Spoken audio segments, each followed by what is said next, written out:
தினம்தோறும் விளக்கேற்ற நல்ல எண்ணெய் இதயம் நல்லெண்ணெய்.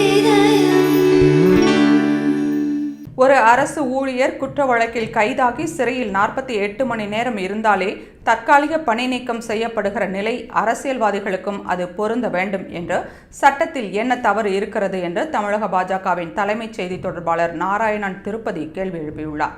இதுகுறித்து அவர் வெளியிட்டுள்ள அறிக்கையில், அரசமைப்பு சட்டத்தின் 130வது திருத்த மசோதாவை நாடாளுமன்றத்தில் உள்துறை அமைச்சர் அமித்ஷா அறிமுகம் செய்துள்ள நிலையில் அதை எதிர்க்கட்சிகள் கடுமையாக எதிர்த்து வருகின்றனர்.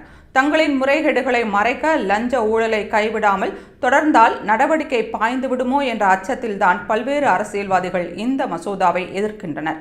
தமிழகத்தில் அமைச்சராக இருந்த செந்தில் பாலாஜி கைதாகி சிறையில் இருந்த போதும் அமைச்சராக தொடர்ந்தது, அரவிந்த் கெஜ்ரிவால் டெல்லி முதலமைச்சராக தொடர்ந்தது போன்ற பல்வேறு உதாரணங்கள் இந்த சட்டத்திற்கான தேவையை உணர்த்துகின்றன.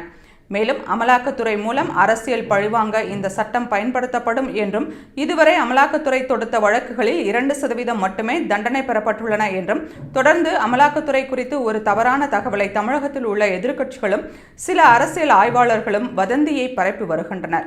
ஆனால் இதுவரை அமலாக்கத்துறையால் விசாரிக்கப்பட்டு தீர்ப்பளிக்கப்பட்ட 47 வழக்குகளில் 44 பேர் குற்றவாளிகளாக அறிவிக்கப்பட்டு தண்டனை பெற்றிருக்கிறார்கள்.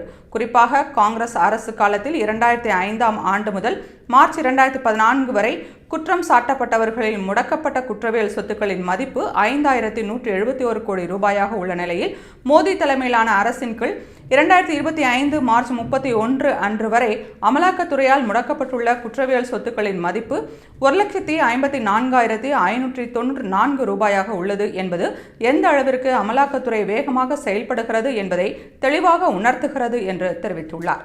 மேலும் அரசியல் அதிகாரத்தை வைத்து ஆதிக்கம் செலுத்தி தங்களின் ஊழலை, குற்றத்தை, முறைகேடுகளை மறைக்க முயலும் அரசியல்வாதிகளின் முயற்சியை தடுக்கவே இந்த மசோதா கொண்டு வரப்பட்டுள்ளது என்பதை சாதாரண மக்கள் வரவேற்கிறார்கள் என்றும், மோடி அரசு கொண்டு வந்த மசோதா சட்டமானால் இந்தியாவில் ஊழல் பெருமளவில் குறையும் என்றும் நாராயணன் திருப்பதி கூறினார்.